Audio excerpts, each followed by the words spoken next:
Okay, welcome back, Brian. So we've got them at the landing page. We talked about number of fields, etc. Hmm. But the landing page has to have a particular look, I would imagine, in Yeah. order to make it be successful. Right, exactly. And this is, I think, really where you're trying to bring out a lot of emotion. I mean, you're trying to do it the entire time, but now you can really get, you know, you can be a marketer now, right? And you can kind of have a little bit more of the salesy type of strategy involved here. And again, with inbound, you can't go wrong as long as you're providing the right content and context. It's never a true sale. It's a true guide. But with that being said, I think that this is the most important element within the convert stage that you really want to focus on. And I would say more so from a design standpoint, the appeal, the look, the feel of the landing page, in addition to the content and really trying to get some excitement.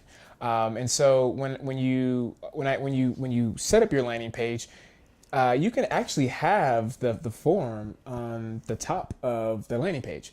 We told you with a blog or with content, you want that at the bottom, and that's because you don't want to disrupt them, right? You don't want them to have to click on that before they read the They're content. going to read the content and then go to the button, and Yeah. that's going to take them to our landing page where we've got three-ish items. Yep.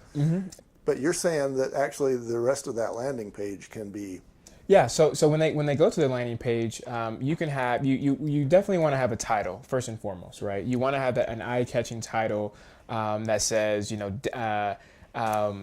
Make your best. iguana happy. Yeah, yes, exactly, right. And again, make sure that it's relative and relevant to what they've been searching and reading up until this point.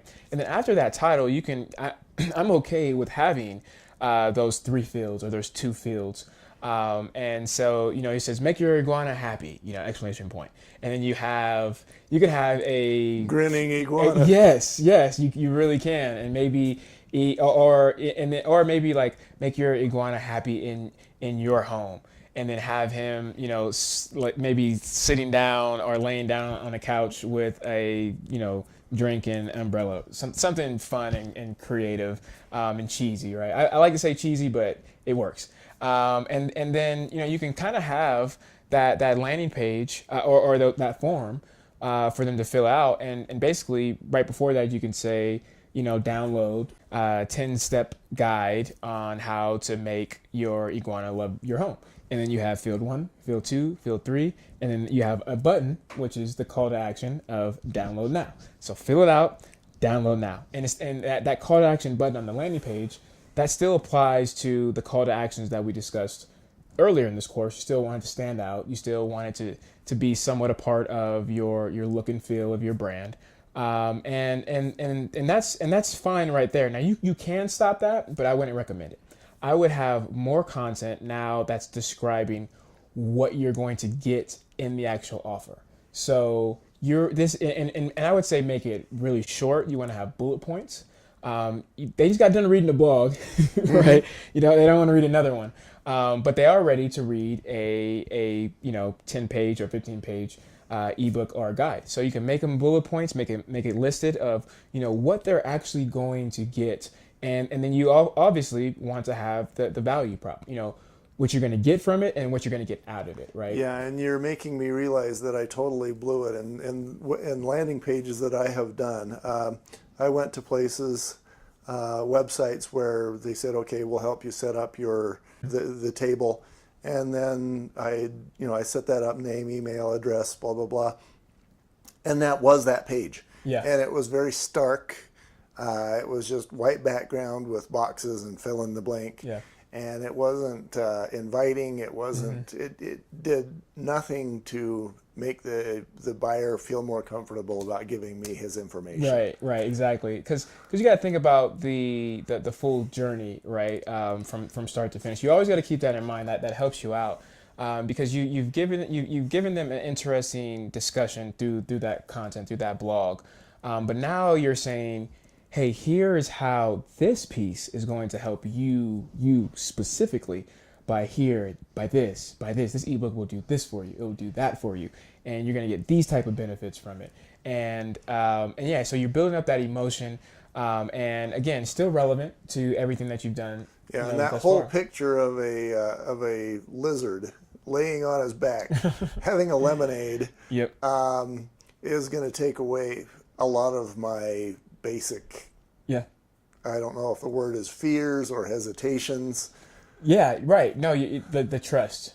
I think that's really what it comes down to. And what's the best way for us as humans to trust anybody? It's consistency, right? And so as I'm moving through this journey, and I see consistent messaging, consistent imaging, and branding and styling, etc., then that trust resonates. And not only that, it resonates with my initial problem, right? And I start to feel, warm, nice and fuzzy, but I start to trust that you have the proper solution, for my problem. And so what I've seen is, in best practices, what I would recommend as well, after you write those bullet points, those lists, and you can bold those out and have the actual bullet points. You can have 1, 2, 3, 4, 5, whatever the case is, and then have another form right there. With the call to action, without having the form on a landing page, like an email. I think an email is okay to have, maybe 2 or 3, call to actions within the body. Probably not too much, but I'm okay with it. I probably personally wouldn't do it, but I'm okay if that were to occur. But on a blog or something along those lines where you can be disruptive, you want to have 1 at the bottom. This one, you want to kind of be annoying in a professional, nice way, right? It's hard. It's an oxymoron, but you want to continue to download now, and I've seen a couple of really good landing pages where it's title, form, the 3 fields, content, 3 fields, content, 3 fields, and so it's as you are reading. Basically, the strategy is if you haven't downloaded here, I gotta convince you, and you got to this section, you still haven't downloaded. I had to convince you more. So you got 3 fields: content, 3 fields. Are these 3 fields the same as these 3 fields? Or yeah. So the fields will always be the same. You don't want to change those up, but the messaging and the content could be different. And so after you have those bullet points, you could have another field. Right, your second field, and if they don't download or submit at that time, you can have another piece of content, which instead of having the bullet points, you can have a video. You can have and HubSpot does this really well. They have a preview of what they will give you 3 to 4 pages of the ebook or the piece of content that that you're going to get, because again, it's all about the consumer, the user at this time. This is the offer. This is what you're going to be getting right here. You're only seconds away. This is what I'm trying to hand you, and you're right there. And you're right there. So you see how it gets more enticing, right? So it's boom, without any content. Here you go. It's here if you want it. You didn't take the cheese. Okay, here's what you're going to be getting, the value. Well, here's an actual video. A 15-30-second video of the content and what you're going to be receiving. And so, there's a couple of different things that you can do. And again, it goes back to the same A/B testing for the call to actions. You can have landing page A, landing page B, change a few things around, maybe put the video first. Mm-hmm. That's what I like to do, especially with millennials just taking over and everything becoming so visual and on the spot, right? Everything's on demand, and a video definitely helps with that. I don't have to read content, and even though you have bullet points, I can actually sit there and watch it, which is easy. And I know a number of people who will tell you that they don't know how to write well, and they don't want to try and write a white paper or a book or whatever, but they don't really have a problem with putting their phone in front of their face and recording a couple minutes of video. Exactly. And instead of saying, content is content.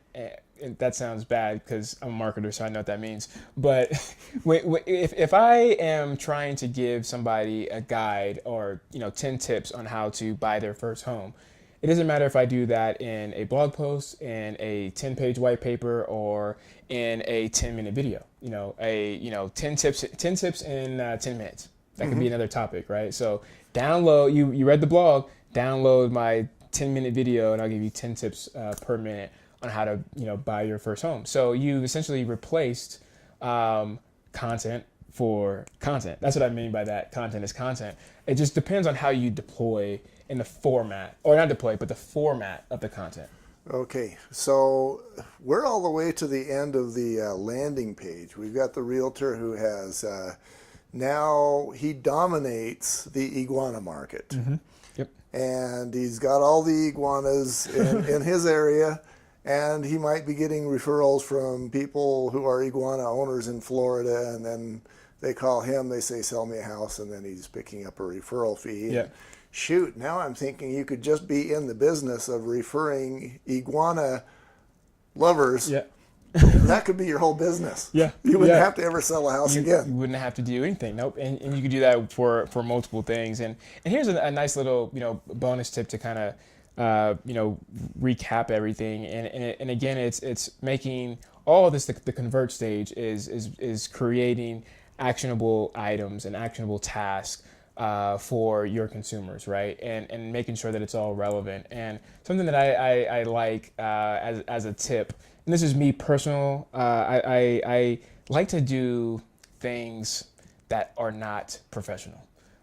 Even to the fact, I kind of am annoyed now with even emails. And Garth, you probably can think now and look back, and even in the future, you'll notice how I go, oh, okay, so, or I don't like to start with Garth, comma, space. Can you, I hate that. I like just conversational approaches. I like to humanize things. And a good call to action that and strategy that I use, instead of say, download, the iguana guide, you can have a call to action that says, make your iguana happy now.